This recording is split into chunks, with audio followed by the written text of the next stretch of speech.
Art as a concept is something very open, and the works of art are as varied as the artists who created them. What is art? Comic artist Scott McCloud defined art as anything a human does that is not directly related to either of the two basic human needs of survival and reproduction.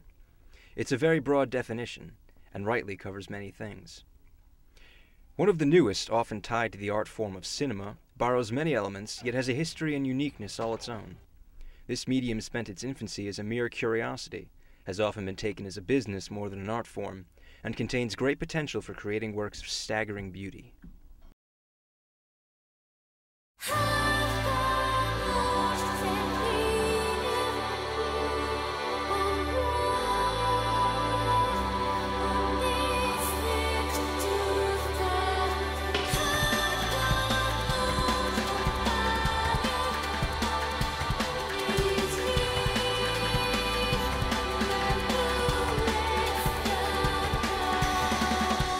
The history of video games can readily be found in many places, from many people.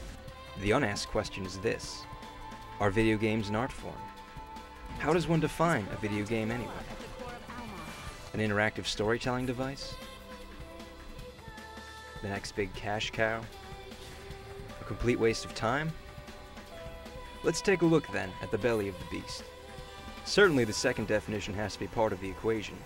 Video games today are a multi-billion-dollar industry and rival movies in terms of popularity, to the point that the two are often set against or beside each other. The small screen to the big screen.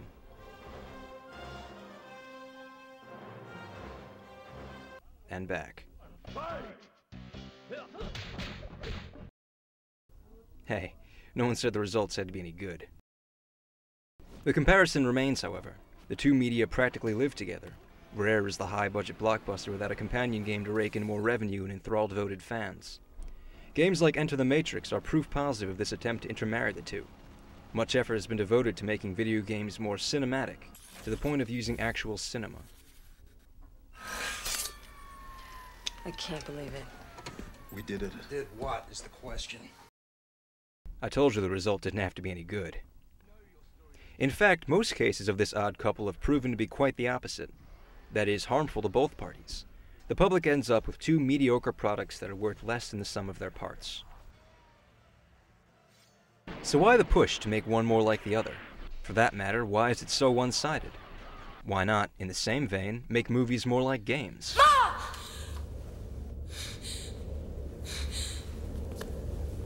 Come with me if you want to live. Exactly. It's more than translating the matter at hand from silicon to celluloid.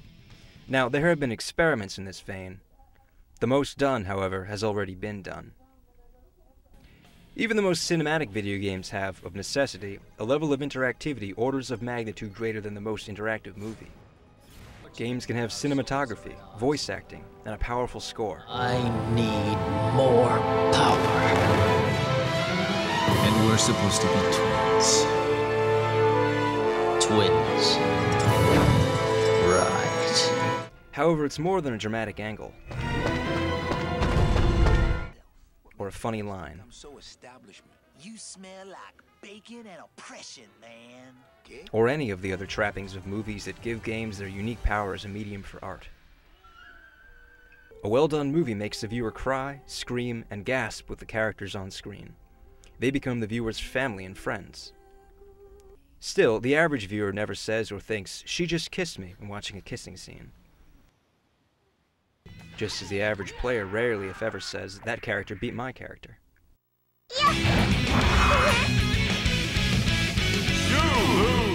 See? A well-done video game does the movie one better. The player is the character on screen. Assuming, of course, that there is a character on screen. Is there a character in something like Tetris? In a way. The character is invisible, but ever-present, an everyman and a nothing. It's the man or woman behind the curtain. You're the guest star as yourself. So what does that mean? It means that suspension of disbelief in games takes on a very interesting tack. All narrative media must pay attention to the audience and the fourth wall. The fact that the player is also an actor in the production, however, means that in video games the fourth wall, despite being usually intact, is also simultaneously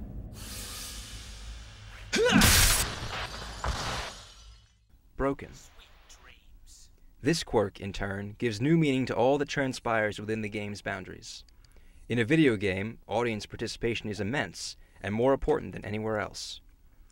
In cinema, the audience will sympathize with a protagonist who does something morally questionable. The Atride Corporation promotes itself as an international security service, but what they really do is coordinate coups d'etats. Their usual mode of operation is to locate a region that's ripe with potential for conflict and approach one of the local parties with an offer to handle everything from planning and training soldiers to buying weapons.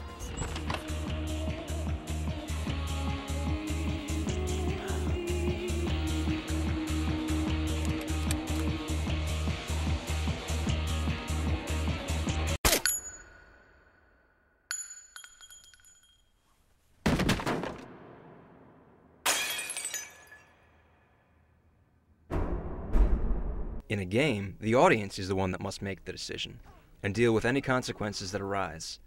That's about as close as anyone can get to making a decision for themselves in real life without actually doing so, and as such, players are given a very intimate, direct opportunity to question what they would do in a given situation. Words tell the reader. Pictures show the viewer.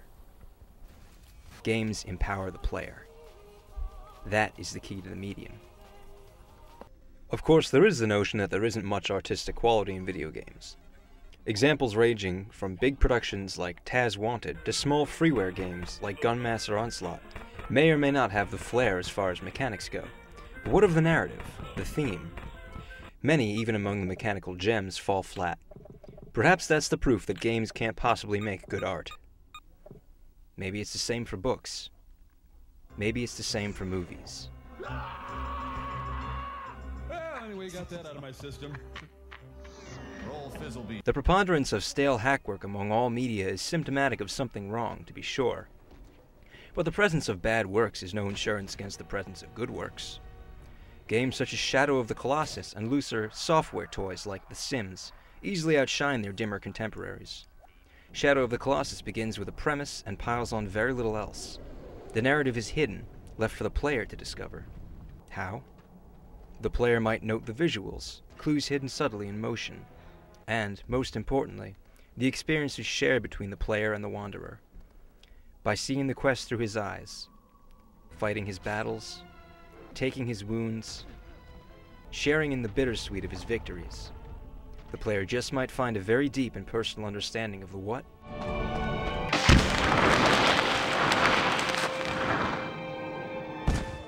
and the why.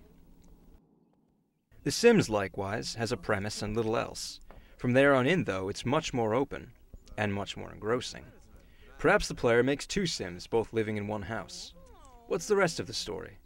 The storytelling, like the decisions, are all left to the player. Brother and sister? Friends sharing the rent? Newlyweds? It's all in the player's own fancy, where the player will likely find it to be all the richer. Where will games go from here? Brighter? Bigger? Deeper? The potential exists for all three.